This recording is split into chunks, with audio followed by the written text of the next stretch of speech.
மக்களே! இன்னைக்கு மார்க்கெட்டோட அப்டேட் நம்ம பார்க்கலாம். ஃபர்ஸ்ட்டு இண்டெக்ஸ்ல இருந்து ஸ்டார்ட் பண்ணலாம். நிஃப்டி 50 இன்னைக்கு -0.15% அளவுக்கு டவுன் ஆயிருக்குது. இதுல 26 கம்பெனிஸ் வந்து அட்வான்ஸ் ஆயிருக்குது. 24 கம்பெனி டிக்ளைன் ஆயிருக்குது. 50 கம்பெனில. நிஃப்டி நெக்ஸ்ட் 50 இன்னைக்கு -0.08% அளவுக்கு டவுன் ஆயிருக்குது. இதுல 26 கம்பெனி வந்து அட்வான்ஸ் ஆயிருக்குது. 24 கம்பெனி வந்து டிக்ளைன் ஆயிருக்குது. அடுத்ததா நிஃப்டி மிட் கேப் 150 இதுல -0.25% அளவுக்கு டவுன் ஆயிருக்குது. 65 கம்பெனி அட்வான்ஸ் ஆயிருக்குது. 84 கம்பெனி டிக்ளைன் ஆயிருக்குது. நிஃப்டி ஸ்மால் கேப் 250 இண்டெக்ஸ் -0.6% அளவுக்கு டவுன் ஆயிருக்குது. 86 கம்பெனி அட்வான்ஸ் ஆயிருக்குது. 164 கம்பெனி டிக்ளைன் ஆயிருக்குது. நிஃப்டி மைக்ரோ கேப் 250 இண்டெக்ஸ் இன்னைக்கு -1.1% அளவுக்கு டவுன் ஆயிருக்குது. 59 கம்பெனி அட்வான்ஸ் ஆயிருக்குது. 190 கம்பெனி டிக்ளைன் ஆயிருக்குது. ஓவராலா இன்னைக்கு மார்க்கெட் நெகட்டிவ் நோட்ல க்ளோஸ் ஆயிருக்குது. ஹெவி வெயிட் இண்டெக்ஸ்ன்னு சொல்லக்கூடிய இந்த நிஃப்டி 50, நிஃப்டி நெக்ஸ்ட் 50 பார்த்தீங்க அப்படின்னா, ஒரு ஃபிளாட்டான நோட்ல தான் வந்து க்ளோஸ் ஆயிருக்குது. இதுக்கு அடுத்து இருக்கக்கூடிய small cap and micro gap பார்த்தீங்க அப்படின்னா, ஒரு நெகட்டிவ் நோட்ல தான் க்ளோஸ் ஆயிருக்குது. நேத்து ஒரு டெட் கேட் பவுன்ஸா ஒரு ஒரு 1% அளவுக்கு அப்பா இருந்தாலும், இன்னைக்கு ஸ்மால் கேப் இண்டெக்ஸ் வந்து பாதி அளவு டிக்ளைன் ஆயிருக்குது. மைக்ரோ கேப் அந்த டெட் கேட் பவுன்ஸையும் தாண்டி கீழயே இறங்கியிருக்குது. ஸோ நம்ம நேத்தே பிரெடிக்ட் பண்ண மாரி மார்க்கெட் டிக்ளைன்ங்கிறது வந்து ஃபர்தரா கன்டினியூ ஆகுறதுக்கான பாசிபிலிட்டிஸ் தான் அதிகமா இருக்குது. நிஃப்டி 50 பார்த்தீங்க அப்படின்னா, ஓப்பன் ஆகும்போது ஒரு நெகட்டிவ் நோட்ல ஓப்பன் ஆகி, சடனா ஒரு பாசிட்டிவ் நோட்ல இருந்தாலும், அது ரொம்ப நேரம் நிலைக்கல. அது டவுன் ஆயிருக்குது. 24,341 அப்படிங்கிற ஒரு லெவல் வரைக்கும் பாட்டம் போயிருச்சு. அதுக்கப்புறம் பார்த்தீங்க அப்படின்னா, நிஃப்டி க்ளோஸ் ஆனது வந்து 24,395 அப்படிங்கிற ஒரு லெவல்ல க்ளோஸ் ஆயிருக்குது. -36 பாயிண்ட் வந்து நெகட்டிவ்ல இருக்குது. மார்க்கெட் பார்த்தீங்க அப்படின்னா, ஒரு ஃப்ளாட்டான லைன்ல தான் இருக்குது. ஸோ, அது டவுனும் ஆகல, அப்பும் ஆகல. இதுக்கான காரணங்கள் நெறைய இருக்குது. அத நம்ம அடுத்தடுத்து நம்ம பார்க்கலாம். இண்டெக்ஸ்ல நிஃப்டி 50 0.15% அளவுக்கு டவுன் ஆயிருக்குது. சென்செக்ஸ்ல பார்த்தீங்கன்னா, 0.02% அளவுக்கு டவுன் ஆயிருக்குது. இது ஒரு ஃப்ளாட்டான நோட்ல தான் இருக்குது. சென்செக்ஸ்ல இருக்கக்கூடிய 30 கம்பெனிகள் பெரிய டவுன்ஃபால் ஆகல. அதோட காரணத்தினால வந்து பிஎஸ்சி சென்செக்ஸ் வந்து ஒரு ஃப்ளாட்டன நோட்ல தான் க்ளோஸ் ஆயிருக்குது. நிஃப்டி 50 பார்த்தீங்க அப்படின்னா, இந்த வீக்ல மட்டும் ஒரு 2% அளவுக்கு டவுன் ஆயிருக்குது. பிளஸ் செப்டம்பர் 27ல இருந்த ஆல் டைம் ஹைல இருந்து நிஃப்டி 50 இதுவரைக்கும் 7.15% அளவுக்கு டவுன் ஆயிருக்குது. அடுத்ததா செக்டார் பெர்ஃபார்மன்ஸ் பார்க்கலாம். ஃபாஸ்ட் மூவிங் கன்சியூமர் குட்ஸ் அதாவது எஃப்எம்சிஜி இந்த செக்டார் வந்து இன்னைக்கு 2.8% அளவுக்கு டவுன் ஆயிருக்குது. இதுக்கு காரணம் பார்த்தீங்க அப்படின்னா, எஃப்எம்சிஜில இருக்கக்கூடிய நெறைய கம்பெனிஸோட குவார்ட்டர்லி ரிசல்ட் வந்து எக்ஸ்பெக்ட் பண்ண அளவுக்கு இல்ல. அவங்களோட நெட் ப்ராஃபிட். அதோட காரணத்தினால இது டவுன் ஆயிருக்குது. அடுத்து மேஜர் செக்டாரா இருக்கக்கூடிய 13 செக்டார்ல 5 செக்டார்ஸ் வந்து இன்னைக்கு ஃபால் ஆயிருக்குது. Small cap and mid cap இண்டெக்ஸ்லாம் பார்த்தீங்க அப்படின்னா 0.2%ல இருந்து 0.33% அளவுக்கு டவுன் ஆயிருக்குது. நெக்ஸ்ட் நம்ம பார்க்க போறது நிஃப்டி 50 அண்ட் நிஃப்டி நெக்ஸ்ட் 50ல இருக்கக்கூடிய கம்பெனிஸ்ல top gainers and top losers யார் யார் அப்படிங்கிறத பார்க்க போறோம். நிஃப்டி 50ல டாப் கெய்னர்ஸ் பார்த்தீங்க அப்படின்னா UltraTech cement, Shriram finance, Mahindra and Mahindra, Titan, Grasim இந்த கம்பெனிஸ்லாம் வந்து டாப் கெய்னர்ஸ்ல இருக்குது. டாப் லூசர்ஸ்ல பார்த்தீங்கன்னா Hindustan Unilever, SBI life, Hindalco, Nestle India, Bajaj auto இந்த கம்பெனிஸ்லாம் வந்து டாப் லூசர்ஸ்ல இருக்குது. நிஃப்டி நெக்ஸ்ட் 50 இதுல ATGL, ICICI Prudential, PFC, RECL Limited, Bank of Baroda இந்த கம்பெனிஸ் வந்து டாப் கெய்னர்ஸ்ல இருக்குது. டாப் லூசர்ஸ்ல Zomato, TVS Motors, Godrej consumer product, BPL, Dabur இந்த கம்பெனிஸ்லாம் வந்து டாப் லூசர்ஸ்ல இருக்குது. ஸோ இன்னைக்கு எஃப்எம்சிசி செக்டர் வந்து 2.8% அளவுக்கு டவுன் ஆயிருக்கிறது காரணம் பார்த்தீங்க அப்படின்னா, இந்துஸ்தான் யூனிலிவர், நெஸ்லே, கோத்ரேஜ், டாபர் இந்த கம்பெனிஸ்லாம் பார்த்தீங்க அப்படின்னா டாப் லூசர்ஸ்ல இருக்கிறாங்க. அரௌண்ட் -5.81%ல இருந்து -2.60% அளவுக்கு எஃப்எம்சிசி செக்டார்ல இருக்கக்கூடிய கம்பெனிஸ் வந்து இன்னைக்கு நெகட்டிவ் நோட்ல க்ளோஸ் ஆயிருக்குது. பிளஸ் ஐடிசியுமே இன்னைக்கு ஒரு நெகட்டிவ் நோட்ல தான் க்ளோஸ் ஆயிருக்குது.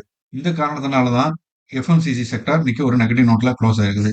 இருந்தாலுமே நிஃப்டி 50 அண்ட் நிஃப்டி நெக்ஸ்ட் 50 பெரிய அளவுக்கு ஃபாலோ ஆகாம இருக்கிறதுக்கு காரணம் பார்த்தோம் அப்படின்னா, அல்ட்ராடெக் சிமெண்ட், ஸ்ரீராம் ஃபைனான்ஸ் இந்த மாதிரி கம்பெனிக்கெல்லாம் வந்து ஃபினான்ஸ் செக்டார்ல இருக்கக்கூடிய கம்பெனிஸ் பிளஸ் பேங்கிங் செக்டார்ல இருக்கக்கூடிய சில கம்பெனிஸ் வந்து ஓரளவுக்கு மார்க்கெட்டை இன்னைக்கு பெருசு அளவுல விழாம பார்த்துக்கிட்டு. அடுத்ததா மார்க்கெட் மூவ்மெண்ட் பார்க்க போறோம்.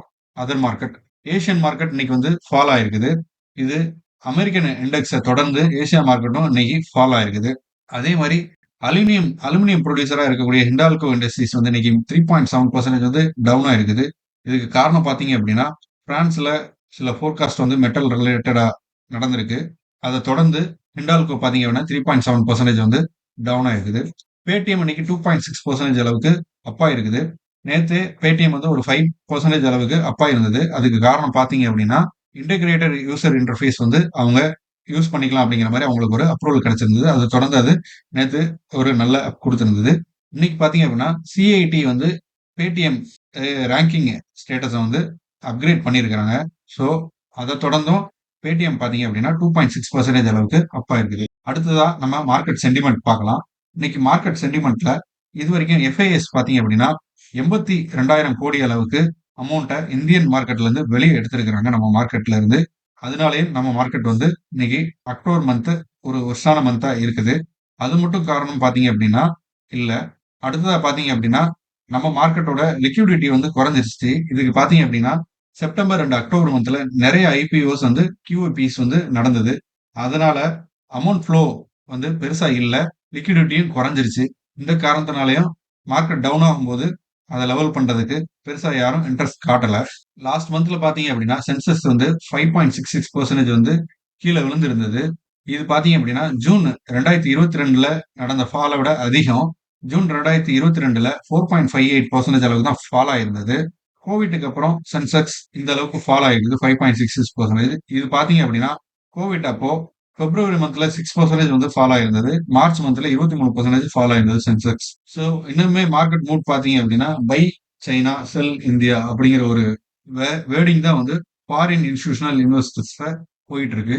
ஏன் அப்படின்னா, சைனாவோட வேல்யூவேஷன் வந்து கம்மியா இருக்குது. நம்மளோட வேல்யூவேஷன் வந்து அதிகமா இருக்குது. நம்மளோட குரோத்தோட ஸ்பீடு வந்து ஸ்லோவா இருக்குது. சைனா கவர்ன்மெண்ட் ஸ்ட்ராங்கா இருந்து நெறைய விஷயங்கள் வந்து சேஞ்ச் பண்றதுக்காக இம்ப்ளிமெண்ட் பண்ணியிருக்காங்க. ஸோ அத நம்பி ஃபாரின் இன்ஸ்டிடியூஷனல் இன்வெஸ்டர்ஸ் வந்து நம்ம இந்தியால இருக்கக்கூடிய அமௌண்ட்ட எடுத்து சைனால வந்து இன்வெஸ்ட் பண்ணிக்கிட்டு இருக்கிறாங்க. ஸோ லாஸ்ட் 17 செஷன்ஸா வந்து எஃப்ஐஎஸ் வந்து வித்துக்கிட்டு தான் இருக்கிறாங்க.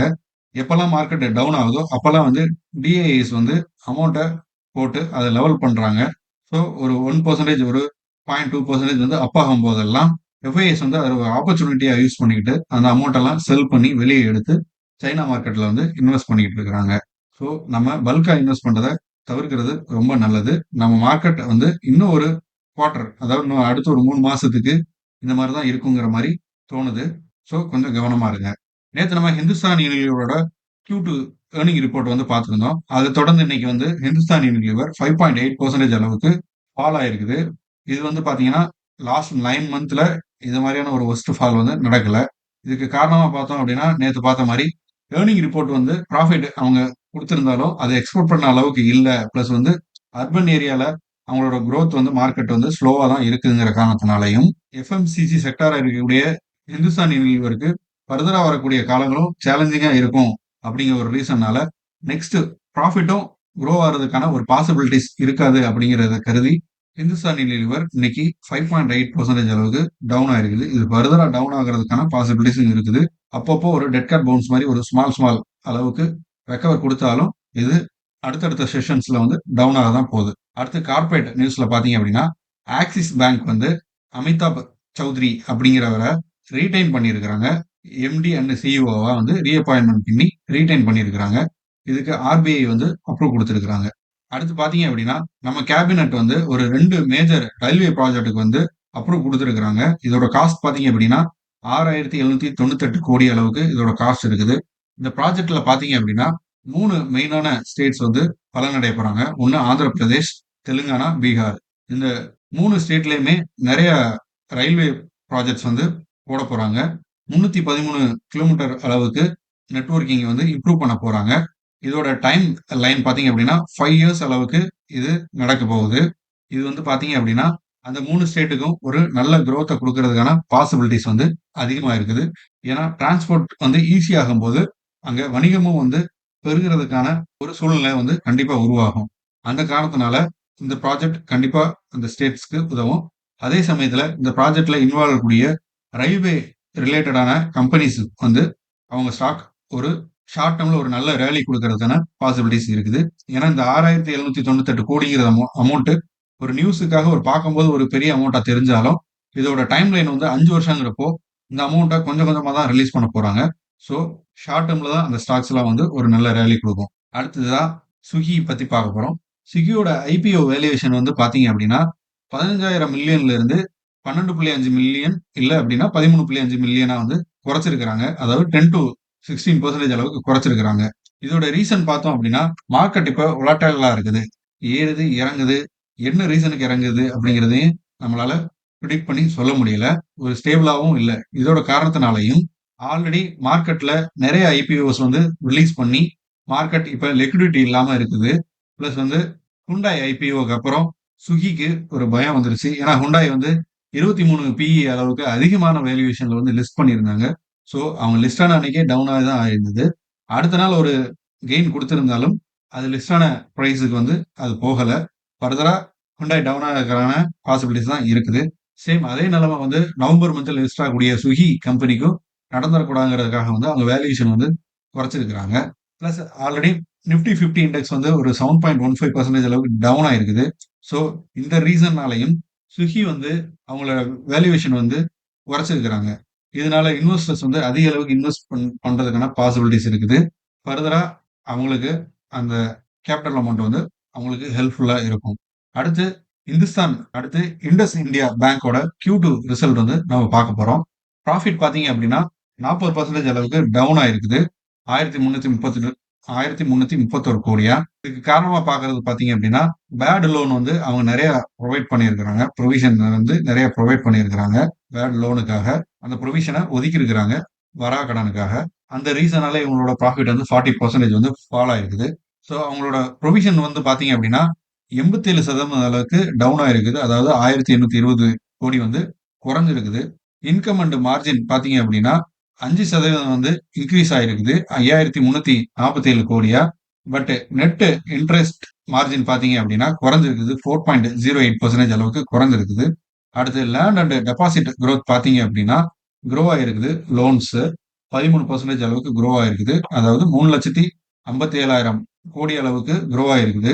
டெபாசிட்டும் இன்கிரீஸ் ஆயிருக்குது 15%. அதாவது 4,12,000 கோடி அளவுக்கு டெபாசிட் இன்கிரீஸ் ஆயிருக்குது.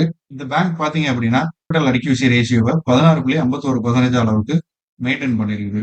இண்டஸ் இந்தியன் பேங்க் வந்து பார்த்தீங்க அப்படின்னா, லாஸ்ட் 2 இயர்ஸ்ல ஒரு நல்ல ரேலி குடுத்து, நல்ல பெர்ஃபார்மன்ஸ், நல்ல ரிட்டர்ன் குடுத்த ஒரு பேங்கா வந்து இருக்குது. ஸோ இவங்களோட ப்ராஃபிட் வந்து ஃபால் ஆயிருக்குது. ஸோ இந்த ஸ்டாக் வந்து கண்டிப்பா ஒரு 10-15% வந்து ஃபால் ஆகுறதுக்கான பாசிபிலிட்டிஸ் வந்து இருக்குது ஃபர்தரா. அடுத்ததா நம்ம ஐடிசியோட ஆன்டிசிபேட்டட் ரிசல்ட் வந்து பார்க்க போறோம். ப்ராஃபிட் அண்ட் சேல்ஸ் பார்த்தீங்க அப்படின்னா, இயர் ஆன் இயர்ல ஒரு 2-65% வந்து குரோ ஆகுறதுக்கான பாசிபிலிட்டிஸ் இருக்குது.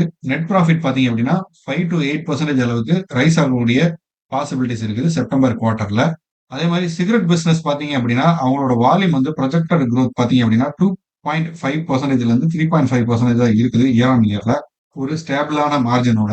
செக்மெண்ட் பெர்ஃபார்மன்ஸ் பார்த்தீங்க அப்படின்னா, எஃப்எம்சிஜி, ஹோட்டல் அண்ட் அக்ரி பிசினஸ்லாம் பார்த்தீங்க அப்படின்னா, ஒரு குரோத்த வந்து காட்டுறதுக்கான பாசிபிலிட்டிஸ் இருக்குது. அதே சமயத்துல பேப்பர் செக்மெண்ட் வந்து அதுக்கு நேர் எதிரா நெகட்டிவா இருக்கிறதுக்கான பாசிபிலிட்டிஸ் தான் இருக்குது. அனலிஸ்ட்லாம் என்ன எக்ஸ்பெக்ட் பண்றாங்க அப்படின்னா, ஐடிசியோட ப்ராஃபிட் குரோத் வந்து 6.5%க்கு மேல தான் இருக்க போகுது இயர் ஆன் இயர்ல அப்படிங்கிற மாதிரி எக்ஸ்பெக்ட் பண்றாங்க. ஸோ மார்க்கெட் பார்த்தீங்க அப்படின்னா, இன்னைக்கு ஒரு நெகட்டிவ் நோட்ல தான் க்ளோஸ் ஆயிருக்குது. நம்ம முன்னாடியே சொன்ன மாதிரி நாளைக்குமே ஒரு ட்ரேடிங் செஷன் வந்து ஒரு ஃபிளாட்டான நோட்ல இல்ல ஒரு டவுனான நோட்ல தான் க்ளோஸ் ஆகிறதுக்கான பாசிபிலிட்டிஸ் இருக்குது. அதுவுமே ஒரு பாசிட்டிவ் நோட்ல க்ளோஸ் ஆனாலுமே இந்த வீக்ல நடந்த ஒரு டவுனான பெர்சன்டேஜ் அளவை மேட்ச் பண்றதுக்கு பாசிபிலிட்டிஸ் இல்ல. ஃபர்தரா மார்க்கெட் டவுன் ஆகிறதா போகுது. இது வந்து நம்ம யூஎஸ்ல நடக்கக்கூடிய அந்த எலெக்ஷன்ஸ் நவம்பர் 4 அண்ட் 5 வரைக்குமே இப்படிதான் இருக்கும். நவம்பர் 4 அண்ட் 5க்கு அப்புறம் மார்க்கெட் வந்து ஒரு ஸ்டேபிளான நிலைக்கு வர்றதுக்கு பாசிபிலிட்டிஸ் இருக்குது. அல்லது அது டவுன் ஆகுமா இல்ல அப் ஆகுமாங்கிறது வந்து இன்னொரு 2 வீக்ஸ் கேப்புக்குள்ள வந்து நம்ம தெரிஞ்சுக்கலாம். பிளஸ் இது ஃபெஸ்டிவல் சீசன் வேற. ஸோ இதுலயுமே நிறைய வித்ட்ராவல்ஸ் நிறைய அமௌண்ட் வந்து வெளியெடுக்கிற காரணத்தினாலையும் மார்க்கெட் வந்து ஒரு அன்ஸ்டேபிளா இருக்குது. பிளஸ் நம்ம இதுல பார்த்த மாதிரி மார்க்கெட்டோட லிக்விடிட்டி அளவு வந்து ரொம்ப குறைஞ்சிருச்சு. இதுக்கு காரணம் வந்து நிறைய ஐபிஓஸ் வந்து QIPs வந்து நிறைய ரிலீஸ் பண்ணியிருக்காங்க. ஸோ அதுல வந்து டிஐஎஸ் வந்து ரீட்டைல் இன்வெஸ்டர்ஸும் அதுல நிறைய பேர் இன்வெஸ்ட் பண்ணியிருக்காங்க பார்ட்டிசிபேட் பண்ணி. ஸோ அந்த காரணத்தினால மார்க்கெட் டவுன் ஆகும்போது அதை மேட்ச் பண்றதுக்கு டிஐஎஸ்ஆல இன்வெஸ்ட் பண்ண முடியல, ரீட்டைல் இன்வெஸ்டர்ஸாலையும் பண்ண முடியல. ஸோ அந்த ரீசனாலையும் மார்க்கெட் வந்து டவுன் ஆகுது. பிளஸ் குளோபலாவே ஜியோபொலிட்டிக்கல் இஷ்யூஸும் நிறைய இருக்குது. இந்த காரணத்தினாலையும் மார்க்கெட் டவுன் ஆகிட்டு இருக்கு. ஸோ மார்க்கெட் டவுன் ஆகுறதுக்கு என்ன காரணம் இருந்தாலும் சரி, நம்ம இதெல்லாம் வந்து ஒரு ஆப்பர்ச்சுனிட்டியா தான் எடுத்துக்கணும். கண்டிப்பா நல்ல வேல்யூவேஷன்ல இருக்கக்கூடிய ஸ்டாக்ஸ் எல்லாம் நம்ம கண்டிப்பா கன்சிடர் பண்ணலாம். ஸ்மால் குவான்டிட்டியா பண்ணணும். பல்க்கான அமௌண்ட் நம்ம இன்வெஸ்ட் பண்றத தவிர்த்திடணும். ஏன்னா, இவ்வளவு வொலட்டாலிட்டியா இருக்கக்கூடிய மார்க்கெட் கண்டிஷன்ல நம்ம பல்க்கா இன்வெஸ்ட்மென்ட் பண்றது வந்து நம்மளோட இன்வெஸ்ட்மென்ட்டுக்கு தான் வந்து ரிஸ்க் அதிகமாக்குமே தவிர, ப்ராஃபிட்ட குடுக்கறதுக்கான பாசிபிலிட்டீஸ் கம்மி தான். இந்த வீடியோ உங்களுக்கு பிடிச்சிருந்தா லைக் பண்ணுங்க. மேலும் இது மாரியான ஸ்டாக் மார்க்கெட் ரிலேட்டடான இன்ஃபர்மேஷன் மற்றும் நியூஸுக்கு நம்ம சேனலை சப்ஸ்கிரைப் பண்ணுங்க. ஃப்ரெண்ட்ஸ் அண்ட் ஃபேமிலிக்கு ஷேர் பண்ணுங்க. தேங்க்யூ.